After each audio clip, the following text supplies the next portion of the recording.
Okay, good evening, everybody. My name is Toby. I'm a member of GetPRDone. For those of you who don't know, GetPRDone is a cross-party, no-party campaign group with a single aim, and that aim is to make sure that future parliamentary elections are decided with proportional representation. If you haven't yet, please do join the GetPRDone Facebook group where you can find out more about events like this one and get involved in the campaign. Before we introduce our speaker, I just want to go over how this is going to work. So the session, Alan's going to start the recording now. It is being recorded and clips are likely to be published online. If you really don't want to feature in any of those recordings, it's very simple. You can turn your camera off and if you refrain from asking a question, you won't be heard either. Please make sure your microphone is on mute until and if you're asked or invited to ask a question. That makes it easier for everybody to hear what's going on. And you can ask questions of our speaker by using the chat section of the meeting. If we can keep the chat section clear for questions only, that would really help Matt, who's managing the questions this evening. If you want to continue the conversation afterwards, then head over to the Facebook page where I'm sure there'll be a thread for that very purpose. So in a moment, I'll introduce our speaker. We'll have 15 minutes or so to give us his thoughts. And then we'll then hear from a Labour parliamentary candidate who takes a slightly different view before we'll open up the whole thing for your questions. We'd like to get through as many questions as possible this evening. So when you're asking them, please keep them succinct and focused. Okay, so without any further ado, this evening we welcome Jeremy Gilbert. Jeremy is a professor of cultural and political theory at the University of East London. He's written and spoken widely on music, politics and cultural theory. Jeremy is a Labour Party member and has appeared on television as a spokesperson for Jeremy Corbyn's leadership. Our last speaker, Clive Lewis MP, described Jeremy as brilliant, so nothing to live up to there. In November this year, The Guardian published an article by Jeremy in which he explained how electoral reform could save the Labour Party. This created an awful amount of conversation within GetPRDone, and we're delighted Jeremy can join us this evening. Good evening, Jeremy. Hi. Hi. Okay. Hi, welcome. Thanks for inviting me. Well done for getting the campaign launched.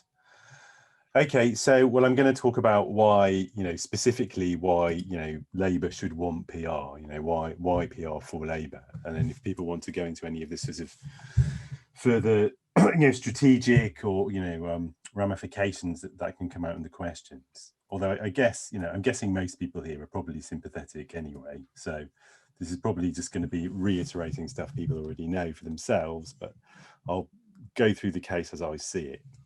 I mean, the first and most obvious case is simply that the Labour Party is the first past the post just demonstrably, statistically overwhelmingly benefits the Conservatives. It's almost throughout the history of this sort of existing British party system, going back to the early 20th century, there's been very few occasions on which first past the post has worked to the advantage of Labour. There have been some occasions, which I'll talk about, but very few. And broadly speaking, at the last few elections, and this has been pretty much a historical norm, you've simply needed far more votes to elect a Labour MP than you have to elect a Tory MP. That goes even more, of course, for smaller parties, and that's a whole other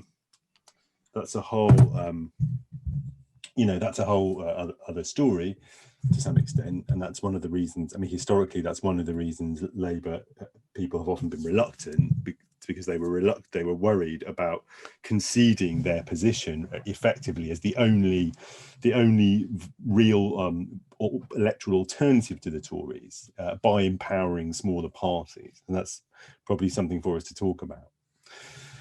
And I think it really is important to understand that this is just not something in my experience, most Labour Party members just for some reason don't have this as part of their kind of general intellectual furniture.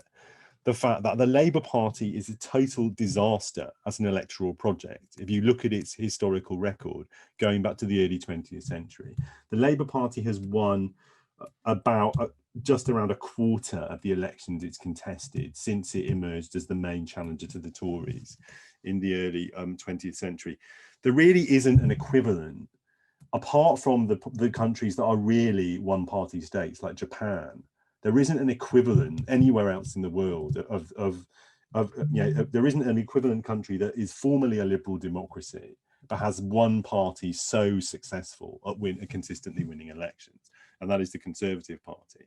So Labour is just a total disaster, really.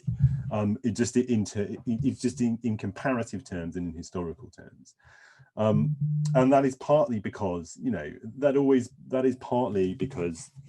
the electoral system is largely biased in favour of it. It's also because we have, arguably on some objective measures, we have the worst and most right-wing, media, outside of the sort of certainly amongst the mature democracies, as we might put it. But that is part of it. I would say, first past the post and the general media bias in favour of the Conservative Party are part of a sort of political and institutional ecology, which supports sort of continued conservative rule, which has to be broken, from in various ways if we're ever going to have anything like a functioning democracy, a functioning multi-party democracy.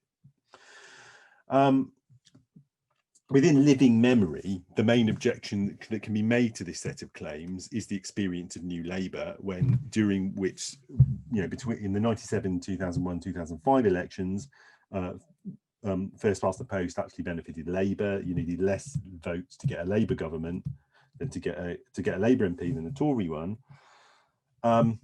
Well, there are several things to say about that. I mean, one is that only obtained during a period when Labour still had, what's come to be called the Red Wall intact. It had, still had these swathes of industrial and post-industrial constituencies that could be relied upon to vote Labour, no matter what. And it was before the exacerbation of the demographic tendency for Labour votes to be piled up in large urban constituencies, which is always a historic tendency. I mean, there's a sort of myth that there was once a time when Labour's vote was out there amongst the salt of the earth, working class provinces, and it's become concentrated in the cities. It's not really true. I mean, really, the Labour vote, Labour's electoral coalition historically was the big cities and the mill towns and the coal fields, and the smaller kind of industrial and semi-industrial towns were always relatively soft for Labour. But that's another story, really. What's happened what's clearly happened over the past 20 to 30 years is largely because of population shifts as much as anything else. I mean, people want to attribute it to, grandly understood cultural changes and sort of cultural and generational conflict, but as much as anything, it's just down to population shifts. Labour's vote is increasingly concentrated in large urban constituencies, and that means that vote under first past the post, that electorate is increasingly underrepresented by first past the post. So the New Labour experience is not replicable, but even if it were replicable, it would be important to understand that the New Labour's electoral success came at enormous political cost. It came at the cost of Labour under Blair effectively, being willing to adopt a position of essentially outflanking the Liberal Democrats to the right on almost all significant issues in order to take votes directly from the Tories, which is what you have to do under first past the post if you're the Labour Party. And at the same time, and as part of the same process, effectively conceding a veto over its entire programme to the Murdoch press and the City of London. The consequence of this was that Labour, was never in a position really to enact what I would think of as a genuinely progressive programme. It was able, especially in its first few years in government, to offer some reforms which ameliorated the worst social and economic consequences of Thatcherism, but it was never able to reverse the trend towards greater social economic inequality, for example. It slowed it down, it never reversed it, even after 13 years. And I can tell you now that from my own experience, no supporter, the most ardent supporter of Tony Blair in 1997, if you'd have said we're going to have 13 years of Labour government, Economic equality is not going to be reduced at all. We'll slow it down a bit, but it will continue. It won't. They would have said no, that's impossible. That's impossible. That can't. Not after more than 10 years. We won't. That would be a total. The most right wing, the most ardent sort of Mandelsonite would have conceded that that would be a failure on its own terms of the project if it were that the outcome. That was the outcome. So from the perspective of anyone apart from the kind of hard right of the Labour Party, and even from the perspective of the hard right sort of pre-Blair, it would have just, the consequences of having to operate under the first past the post system have just been disastrous. And also the long-term costs of Labour governing in that way have been disastrous, even for the Labour Party. I mean, I would hope that most people on this call would be sufficiently sort of politically literate to be aware of this. But the idea that Labour's red wall collapsed in 2019 is really just a complete myth. The 2019 election result was the final outcome of a process which had very clearly been going on since the 2001 election, which was Labour hemorrhaging votes in the post-industrial regions.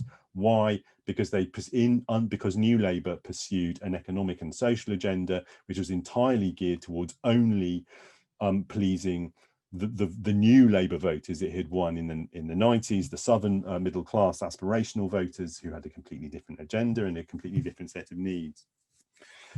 And in fact, under first past the post,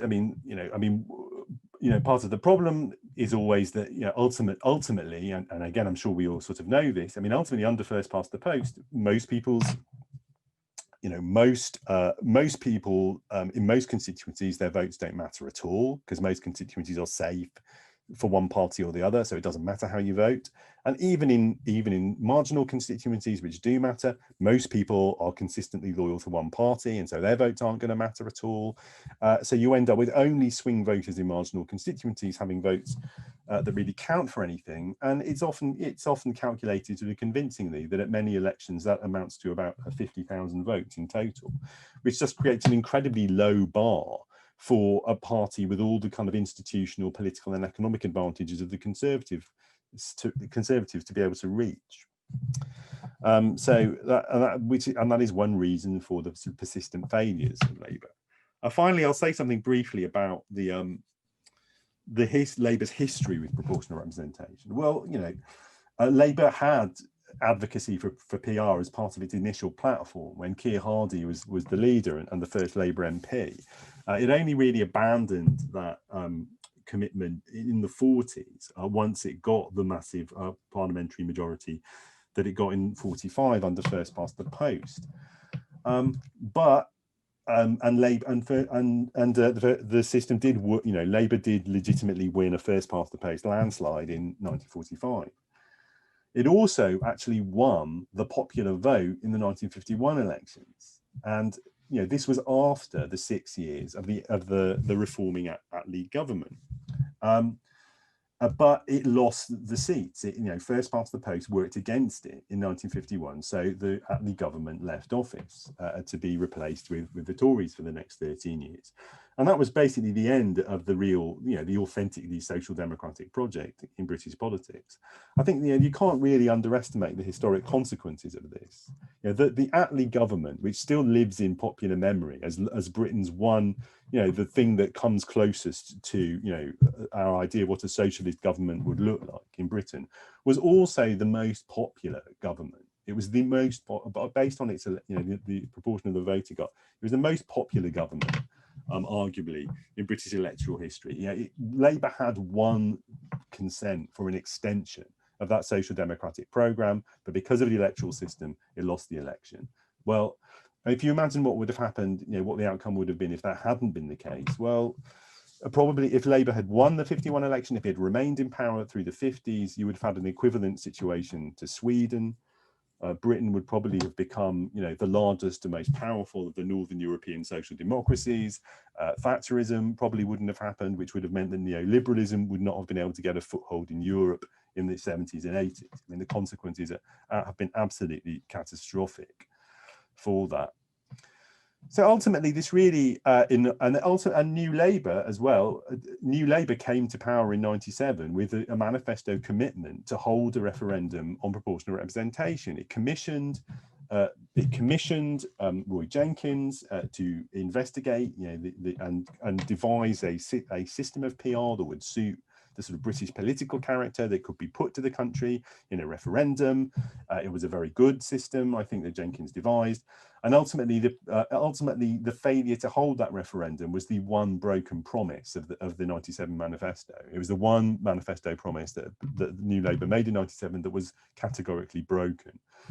So it really, it is a sort of fairly disastrous history. And ultimately, I think we have to say the only people, and this is the part of the argument I made in this Guardian article, the only people who ultimately benefit from Labour in the Labour Party and from the persistent attachment to first past the post are the very right-wing sections of the party, who mostly don't really care if we ever have a Labour government. I mean, they're quite happy being a sort of permanent opposition, or they're quite happy, just being councillors. They're quite happy, drawing their incomes from running the bureaucracy of the party.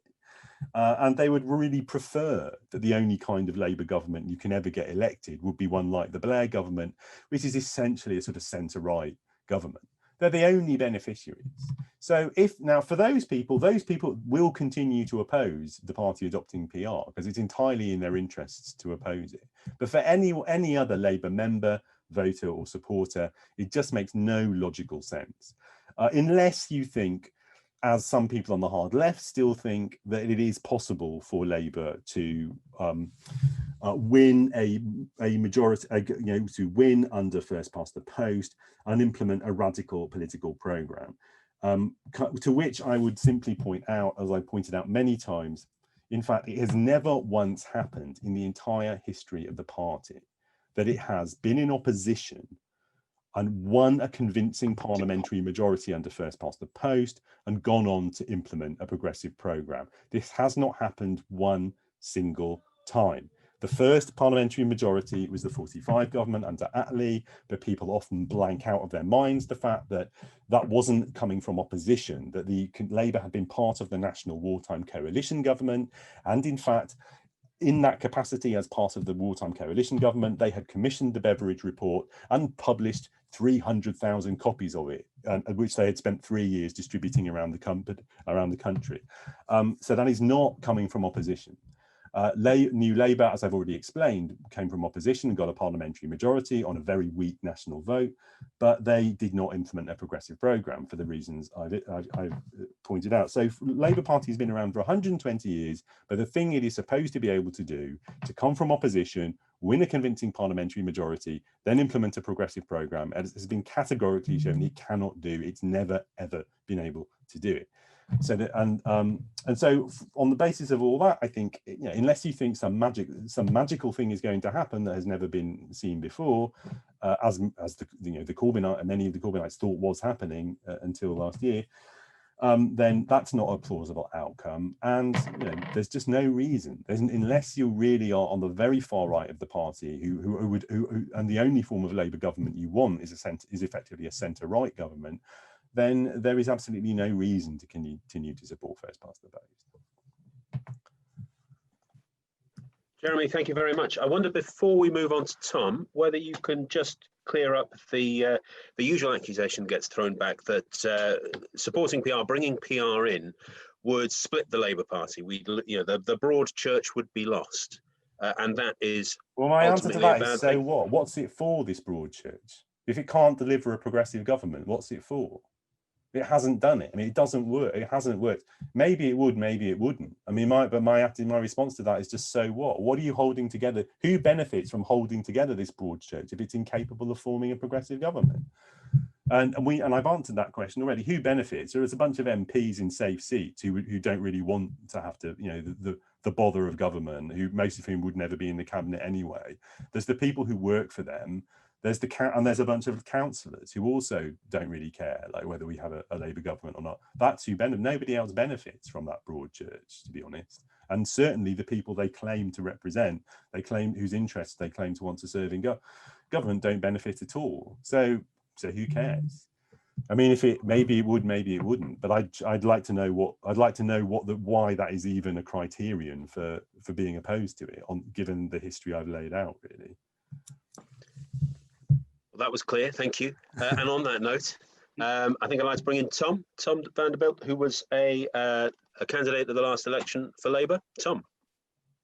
Thanks. So yeah, it's interesting. It's a really good introduction there, Toby, because I don't want to fall into the trap of giving a response to something that Jeremy hasn't really said. And the bulk of the talk that he's just given there is not about arguing for the Labour Party to split, which I think is it's kind of a little self-indulgent to drag it in that direction. So I'll gut much of what I was going to talk about, I think. And the reason that I was put up to this, I think, is because I've been one of the most vocal people in defence of the broad church of Labour not splitting. Although I think the broad church is it's quite a weak metaphor, or it's a poor metaphor for where Labour is today. My first point is that we shouldn't romanticize or gloss over how disruptive a party split of any nature is, or in any comparable organisation. Organisational upheaval is bad for campaigning. We've seen that in a lot of constituency parties in Labour over the last few years, where we've lost experienced activists, campaigners from either wing of the party for reasons that have relatively little to do with their ability to do the job or to campaign in those areas. And we get worse at campaigning. When the Labour Party gets worse at campaigning, it's not just other progressive parties that pick up those votes. So I think it would be a very real kick to the Labour Party and to the wider progressive vote. It would be a real hit for us to take the actual process of splitting. So if you look very critically about whether it's a good idea, and that's my second point, is that I don't feel that there are two viable political parties to be carved out of the Labour Party at the moment, because there aren't huge differences, to my mind, over policy. If you look back to the 1980s, to the last time the Labour Party was really as fractious as it has been, there were much more substantial contemporary policy splits between socialist and social democratic wings over unilateralism, over NATO, over nationalisations of industry, EU membership, and today very little of that is up for debate.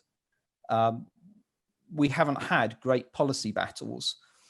Fundamentally, I think almost everyone in the Labour Party today has fairly similar near-term aspirations for what the next Labour government would be, or the next government of which Labour forms a part, and that's for a mixed economy with a somewhat larger role for the state than we've had over the past quarter century. Now, I think it's a valid observation that that sort of description of a fairly homogenous Labour Party isn't necessarily reflected in Parliament. And there is a cohort of politicians that Jeremy touched on who rose up through the New Labour years who are very attached to what is now the outgoing economic consensus. But they are a small group. And I don't think a parliamentary rump without support in the country is much basis for a separate political party. So the idea of splitting along a political dividing line is to me, not viable.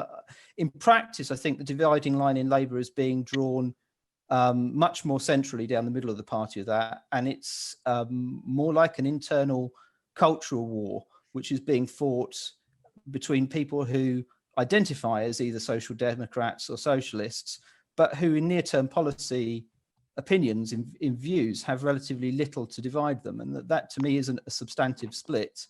I think we should be able to work together with people who share very close policy prescriptions to our own, regardless of whether they prefer to sing Jerusalem or the red flag.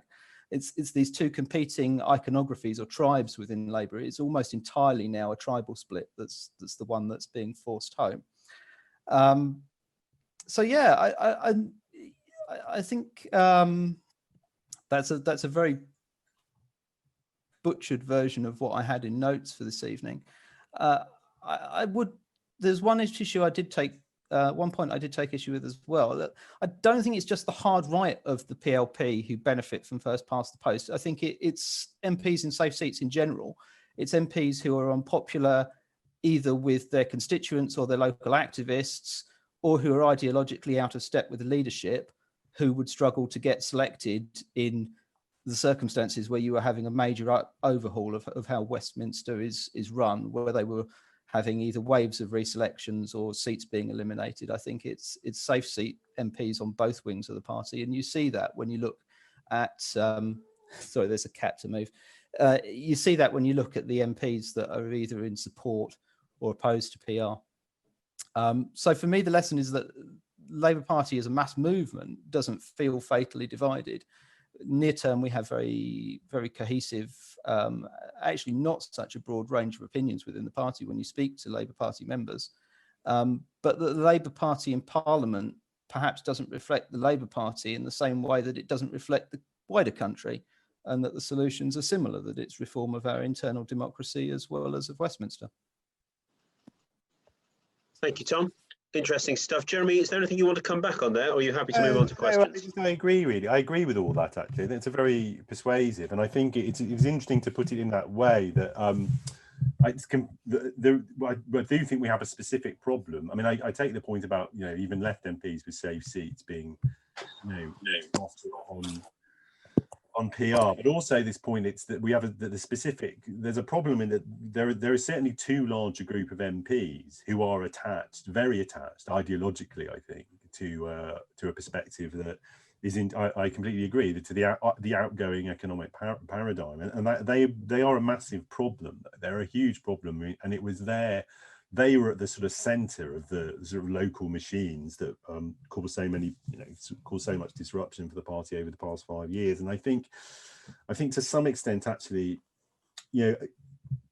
doing something about that problem and recognizing it as a problem without seeing it simply as a sort of, as I say, this sort of tribal war between different factions of the party it would be really good if we could find a way to do that.